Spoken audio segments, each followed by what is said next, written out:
से पूछा कि तुम्हें मेरा हम शक्ल मिला, लेकिन जब ग्यून ने ना कह दिया तो राजा बहुत दुखी हुआ। राजा ने उसे जल्द से जल्द अपना हम शक्ल ढूंढने के लिए कहा। फिर सभा में सभी मंत्रियों ने जियोंग हो को इस चाल के लिए जिम्मेदार ठहराया। जियोंग हो दरअसल रानी का भाई है। ऐसी बातें फैल रही थी कि रानी का परिवार राजा के खिलाफ चाल चल रहा है। सभी मंत्रियों ने जियोंग हो को फांसी देने की मांग की, लेकिन महामंत्री ग्यून की सलाह थी कि अफवाहों की वजह से फैसला ना लिया जाए। अब राजा सोच में पड़ गया। वो सभी मंत्रियों की बात भी नहीं टाल सकता, लेकिन उसके पास जियोंग हो के खिलाफ सबूत भी नहीं थे। इसीलिए उसने जियोंग हो को फिलहाल के लिए कैद में रखने के लिए कहा। ये सब देखकर रानी दुखी होकर वहाँ से चली गई। वो जानती थी कि जल्द ही उसके भाई का सर काट दिया जाएगा, क्योंकि सभी उसके खिलाफ थे, और फिर कुछ वक्त बाद उसका भी। कुछ दिनों बाद रॉय नाम का एक आदमी नौटंकी करके राजा का मनोरंजन करने के लिए वहाँ आया। वो इस वक्त मजाक मजाक में राजा की नकल कर रहा था, पर तभी अचानक एक खास सिपाही की नजर उसके ऊपर पड़ी। इसके बाद ग्यून के कहने पर उसे किडनैप करके उसके सामने पेश किया गया, और जब उसने रॉय को देखा तो वो चौंक गया।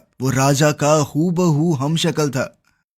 उसी रात रॉय को राजा के सामने पेश किया गया। शुरू में उसे देखकर राजा खुश हो गया, क्योंकि वो हूबहू उसके जैसा दिखता है, लेकिन रॉय बहुत ज्यादा डरपोक है। ये देखकर राजा थोड़ा दुखी भी हुआ। उसे लगा कि ये आदमी कभी भी राजा होने का नाटक नहीं कर पाएगा। लेकिन जब रॉय ने अपनी एक्टिंग दिखाई तो राजा की आवाज से लेकर उसके बात करने के तरीके और चलने के अंदाज तक सब कुछ एकदम पकड़ लिया। ये देखकर राजा बहुत खुश हुआ। उस रात राजा ने रॉय को अपनी जगह सुला दिया और खुद अपनी प्रेमिका के पास चला गया। महल में रॉय बोर हो रहा था तो वो राजा की तरह बात करने की कोशिश करने लगा। जब वो अकेले ये सब कर रहा था तो नौकर ने उससे पूछा कि क्या आपको कुछ खाने के लिए चाहिए। रॉय को समझ आया कि मैं तो राजा हूँ, एक ऑर्डर पर जो मांगूंगा मेरे सामने हाजिर हो जाएगा। ये सोचकर तो वो बच्चे की तरह खुश हो गया, लेकिन उसे नहीं पता था कि उसकी जान खतरे में है। ये महल राजा के दुश्मनों से भरा पड़ा था। वहाँ राजा अपनी प्रेमिका के साथ चैन की नींद सोने की कोशिश कर रहा था, लेकिन दुश्मनों का डर उसे हर वक्त सताता।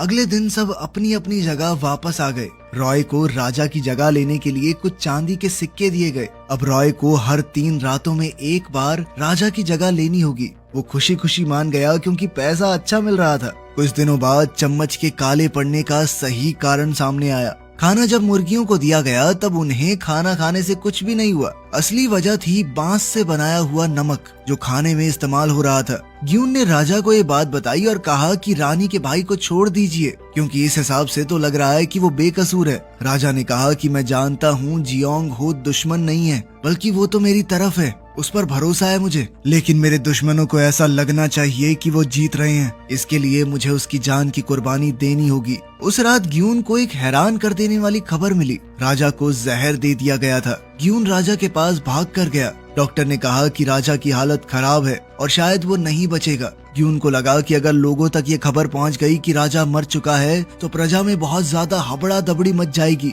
और दुश्मन देश कमजोर समझकर हमारे ऊपर हमला कर देंगे। ग्यून जानता था कि इस बात की खबर डॉक्टर ने सिर्फ उसे और एक और मंत्री को दी है, इसलिए ग्यून ने बाकी दोनों को भी इस बात को राज रखने के लिए कहा। उसने राजा को अपने इलाज के लिए गुप्त जगह पर भिजवा दिया और रॉय को उसकी जगह पर बैठा दिया। ग्यून ने उसे वादा किया कि तुम्हें 40 चांदी के सिक्के मिलेंगे। पहले तो रॉय ने मना कर दिया ताकि पैसे और ज्यादा मिले, लेकिन जब कोई जवाब नहीं आया तो रॉय वापस आ गया, इस बहाने कि मैं देश के लिए कुछ भी कर सकता हूँ सर। 40 चांदी के सिक्के क्या 20 दे देना, चलो 40 ही ठीक है। उसी पल से एक नई कहानी शुरू हो गई। रॉय अब राजा की जगह पर बैठने लगा। अब ग्यून सभी चीजों का ध्यान रखने लगा और साथ ही रॉय को राजा के तौर तरीके समझाए। उसने रॉय से कहा कि जो भी काम हो उसे चुपचाप होने दे और ज्यादा किसी से बात न करे, और खास तौर पर उसे रानी और राजा की किसी भी प्रेमिका से मिलने की इजाजत नहीं है, क्योंकि वो चाहे जितना मर्जी अच्छा एक्टर हो, उनकी रानी और प्रेमिका को बेवकूफ नहीं बना पाएगा।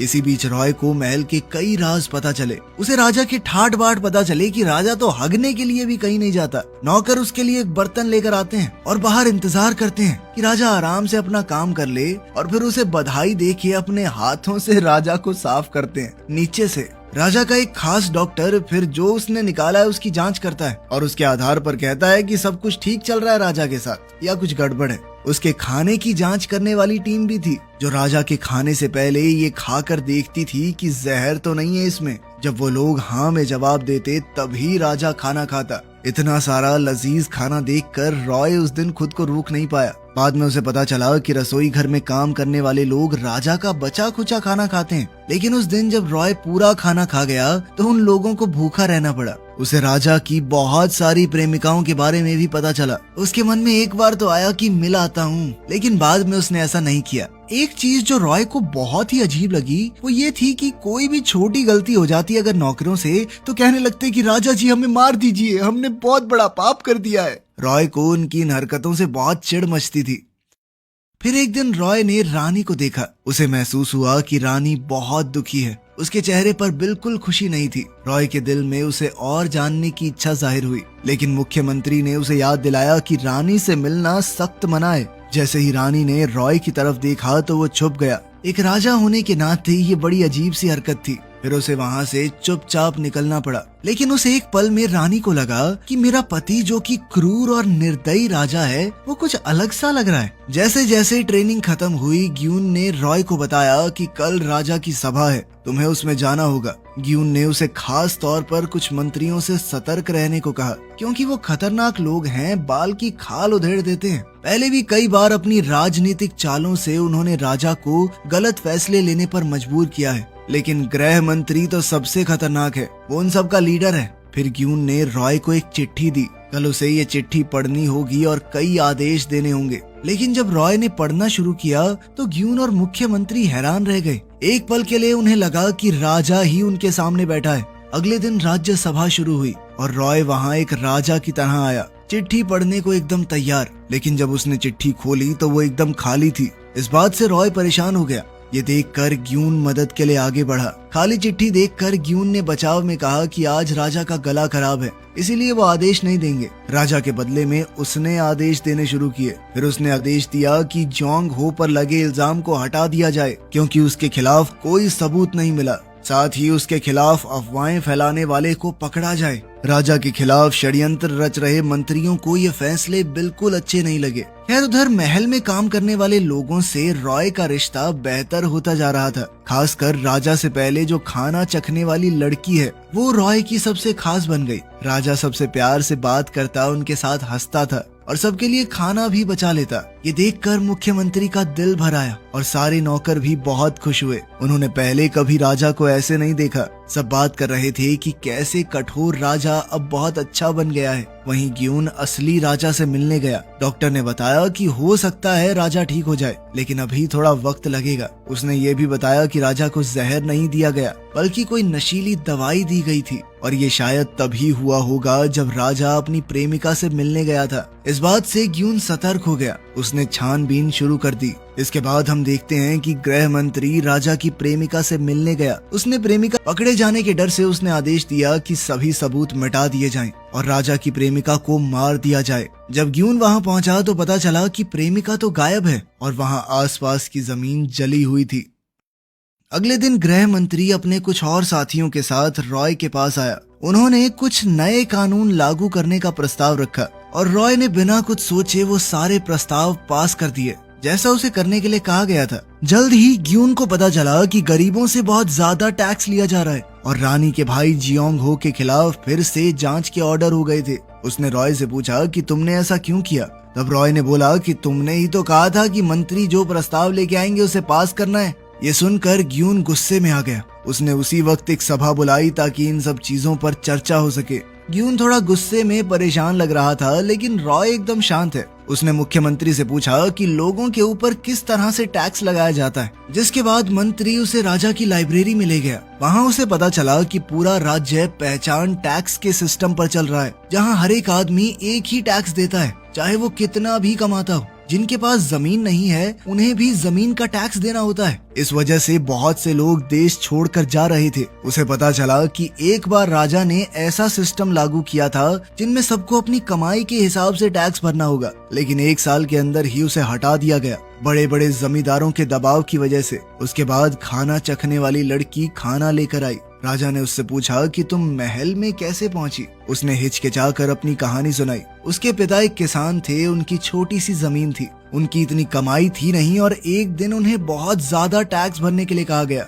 उन्होंने किसी से उधार लिया, लेकिन वक्त पर अपना कर्ज चुका नहीं पाए, जिस वजह से उन्होंने अपना घर और जमीन भी खो दी। इसके बाद उसके पिता को जेल हो गई और कर्ज चुकाने के लिए उसे, उसकी माँ को और उसके भाई को नौकरों की तरह बेच दिया गया। फिर उसे खरीद कर महल में ले आया गया, लेकिन उसके बाकी परिवार की उसे कोई खोज खबर नहीं है। बस वो इतना जरूर जानती है कि उसके पिता पर जेल में बहुत अत्याचार हुए, जिससे वो मर गए। ये बताते हुए वो रोने लगी। मुख्यमंत्री को भी ये सुनकर बहुत दुख हुआ। रॉय को पहली बार पहचान टैक्स की डरावनी सच्चाई का एहसास हुआ। उसने लड़की से वादा किया कि वो उसे उसकी माँ से वापस मिलवाएगा। साथ ही इस बात से रॉय बहुत हिल चुका था। उसने सोच लिया कि अगली सभा में एक बड़ा फैसला सुनाएगा। अगली सभा में उसने आमदनी के हिसाब से टैक्स देने के नियम को लागू कर दिया। मंत्री इसके खिलाफ बोलने लगे कि अचानक से हुआ ये बदलाव पूरी प्रजा की शांति भंग कर सकता है और जमींदारों को ये बात पसंद नहीं आएगी। लेकिन रॉय ने उनकी बात बीच में काटते हुए कहा कि जिसके पास 10 खेत हैं, वो 10 चावल की बोरियां देगा,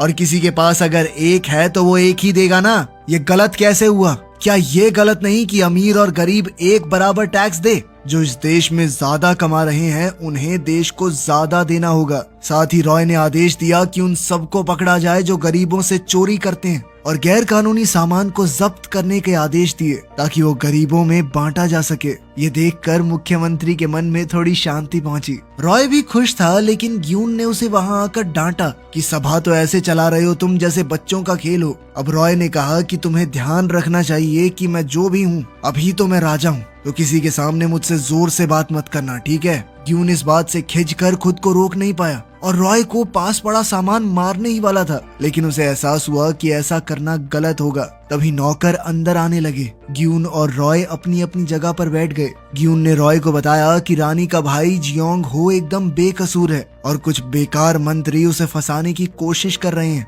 ताकि रानी को गद्दी से हटाया जा सके। ग्यून ने रॉय को इस मामले से दूर रहने के लिए कहा क्योंकि ये मामला थोड़ा गड़बड़ है। रॉय ने बात तो मान ली, लेकिन उस रात रानी उसके कमरे में आ गई। रॉय घबरा गया और सोने का नाटक करने लगा, लेकिन तभी रानी ने एक चाकू निकाला और कहा कि आप मुझसे बात कीजिए वरना मैं कुछ गलत कर दूंगी। रॉय ये देखकर उठ खड़ा हुआ। उसने रानी से वादा किया कि तुम्हारा भाई बेकसूर है, मुझे पता है, उसे हम बचा लेंगे।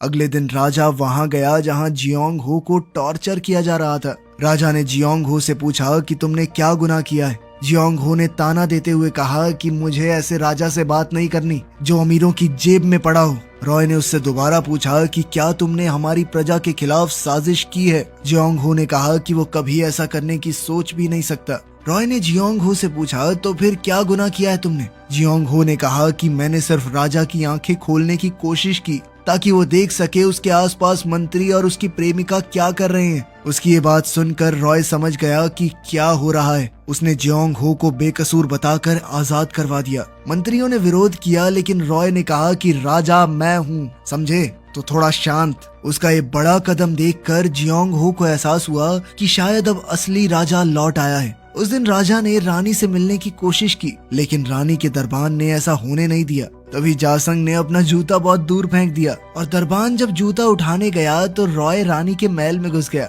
रानी पहले ही अपने भाई से सारी बात सुन चुकी थी और अभी वो बहुत खुश थी। रॉय ने कहा कि इस काम को पूरा करने के बदले में मुझे आपकी मुस्कुराहट तो मिल ही सकती है, लेकिन तभी गार्ड वहां आ गया और बार बार दखल देने लगा। रानी बिना कुछ कहे ही वहां से चली गई। राजा जब जूता पहन रहे थे तो दरबान ने उनके हाथ में कुछ अजीब सा देखा, जिससे उसे शक हो गया। जब उसने ये बात मुख्यमंत्री को बताई तो उसने बात टाल दी, कहा कि तुम चिंता मत करो, चिल करो, एकदम काम करो अपना। अब रॉय अपने मन में रानी के लिए चीजें महसूस करने लगा था। उसने रानी को एक खास खत भेजा जिसमें लिखा था कि अपना ध्यान रखो। राजा की ये बात रानी के दिल को छू गई और वो मुस्कुरा दी। तभी ग्यून रॉय से मिलने आया। वो गुस्से में था कि रॉय ने जियोंग हो को बिना किसी कार्रवाई के छोड़ क्यों दिया। वो इस तरह नियम नहीं तोड़ सकता। तुम राजा हो पर इस तरह नियम तोड़ोगे तो लोगों का भरोसा उड़ जाएगा। लेकिन रॉय ने कहा कि राजा ने जो फैसला लिया वो लिया। इस बात से ग्यून को इतना गुस्सा आ गया कि वो रॉय को इस बार मारने लगा, लेकिन तभी खाना बनाने वाली वो लड़की वहां आ गई। उन दोनों ने तुरंत अपनी जगह बदल ली, लेकिन फिर पता चला कि वो दोनों तो पहले ही सही जगह पर बैठे थे। अब ग्यून उस लड़की के सामने तो रॉय को नहीं मार सकता था, तो रॉय ने मौका देखकर ग्यून को वहां से जाने का ऑर्डर दे दिया, जिसके बाद वो चिढ़कर वहां से चला गया। वो लड़की सावोल रानी की एक चिट्ठी लेकर आई थी जिसमें उसने कहा था कि वो राजा से मिलना चाहती हैं। रॉय ये देखकर बहुत खुश हो गया, लेकिन वो ये नहीं जानता था कि उसका ये चुलबुलापन, उसका कविताएं पढ़ना, सब कुछ दरबान देख रहा था। दरबान को अब तो बहुत शक हो गया। उस रात जब राजा रानी से मिलने गया तो दरबान ने उसे ध्यान से देखा। उसके चलने का तरीका कुछ जाना पहचाना सा था।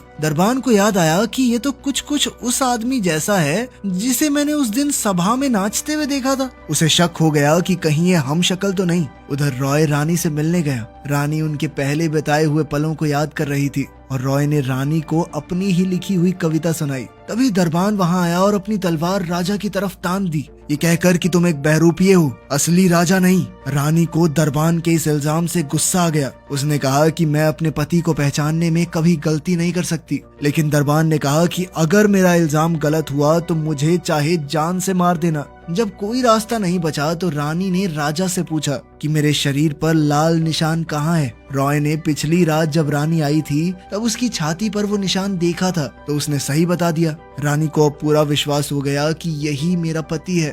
जिसके बाद रानी ने दरबान को तुरंत तलवार हटाने को कहा। क्योंकि दरबान गलत निकला था तो वो तैयार हो गया कि मुझे मौत की सजा दो। लेकिन रॉय ने उसे थप्पड़ मार के रोक दिया, कहा कि चल निकल यहाँ से, कोई सजा नहीं मिलेगी तुझे। लेकिन रानी अभी भी गुस्से में थी और उसने कहा कि सजा तो मिलेगी। रॉय ने उसे शांत करने की कोशिश की कि कोई बात नहीं डार्लिंग, छोड़ दो इसे। इससे पहले रॉय बात को संभाल पाता दरबान पानी में गिर गया और डूबने लगा। लेकिन रॉय ने फिर भी उसे बचा लिया। जब दरबान की आंखें खुली तो लगा कि वो स्वर्ग में पहुंच गया है। लेकिन सामने सावोल को खाने के साथ देखकर उसे समझ आया कि वो अभी भी जिंदा है। सावोल ने बताया कि राजा ने खाना भेजा है तुम्हारे लिए और कहा है कि आके अपनी तलवार वापस ले जाना। जब दरबान रॉय से मिलने गया तो सजा की उम्मीद कर रहा था, लेकिन रॉय ने उससे बड़े ही प्यार से बात की। रॉय ने उसे उसकी तलवार लौटाई और वापस काम पर जाने के लिए कहा। राजा के इस अच्छे बर्ताव से दरबान बहुत ज्यादा खुश हो गया। उसके खुशी के आंसू फूट गए और अब वो रॉय का पूरा वफादार बन गया था।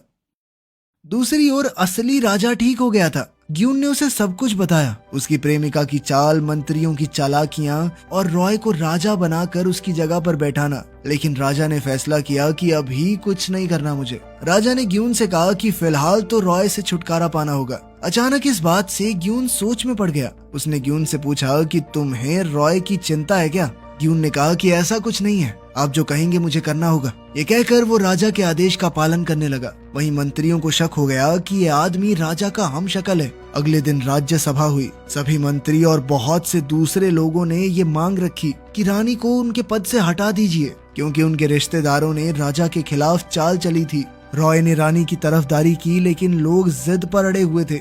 गृह मंत्री ने राजा को उसका पहले किया हुआ वादा याद दिलाया। आप तो रानी को हटाकर अपनी प्रेमिका से शादी करने वाले थे, जिसके पेट में आपका होने वाला बच्चा पल रहा है। ये देखकर कि सब लोग जिद पर अड़े हैं, रॉय ने कहा कि वो रानी को पद से हटा देगा, लेकिन रानी का पति होने के नाते वो खुद भी पद से हट जाएगा और राजगद्दी तुम लोगों को ही मुबारक हो। लेकिन लोग उसके पैरों में गिरने लग गए। लेकिन अब रॉय को इस बड़े से महल में भी घुटन होने लगी थी। वो अब इन मंत्रियों की चालों, लोगों की मांगों और बेगुनाह रानी के बीच फंस चुका था। खैर, रात को मंत्रियों को इस बात का सबूत मिल गया कि सच में दो राजा हैं, एक हमशक्ल है। उन्होंने नकली राजा को जहर देने का फैसला किया और एक औरत को इस काम के लिए तैयार किया। तभी रानी तक खबर पहुंच गई कि महल का राजा एक बहरूपिया है और उसकी छाती पर राजा जैसा निशान नहीं है। रानी ने इस बात का सबूत देखना चाहा। उस रात रानी राजा के कमरे में आई और साथ सोने की जिद करने लगी। रॉय ने रोकने की कोशिश की, लेकिन रानी ने जबरदस्ती उसके कपड़े हटाए और छाती पर निशान सच में नहीं था।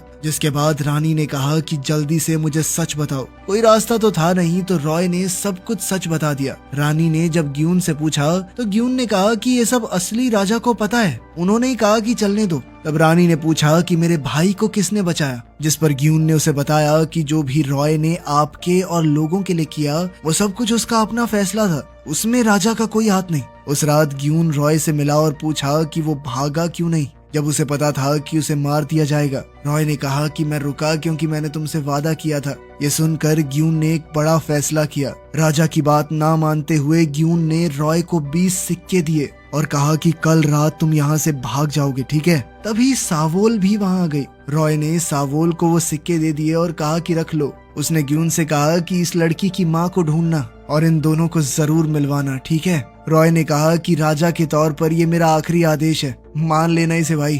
सावोल खुशी खुशी वहाँ से गई। तभी एक दासी ने सावोल को एक मिठाई दी। उसने कहा कि इस मिठाई को सावोल अपने मुंह में रखे और राजा के खाने में मिला दे खाने की जांच के दौरान। जब सावोल ने पूछा कि इस मिठाई में है क्या, तो दासी ने कहा कि मैं नहीं जानती, लेकिन अगर तुमने ऐसा नहीं किया तो वो लोग हम दोनों को मार देंगे। इतना कहकर वो वहाँ से चली गई। अब सावोल सोच में पड़ गई। उस रात रानी और रॉय एक आखिरी बार मिले। रानी ने पूछा कि रॉय ने उसके भाई को क्यों बचाया। रॉय ने कहा ताकि वो रानी के चेहरे पर मुस्कान देख सके। साथ ही वो रानी को अलविदा कहकर वहाँ से चला गया।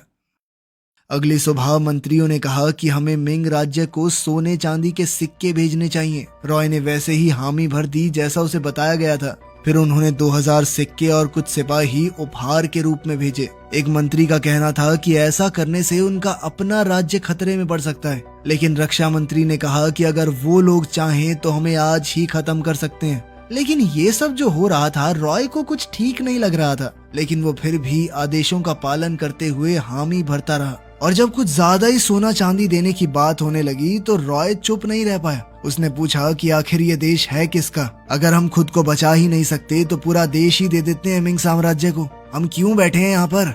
जब गृह मंत्री ने बहस करने की कोशिश की तो रॉय ने उससे कहा कि तुम्हें शर्म आनी चाहिए। तुम सोने चांदी के साथ साथ हमारे सैनिक भेजना चाहते हो। हमारे लोग उनके लिए अपनी जान क्यों दें?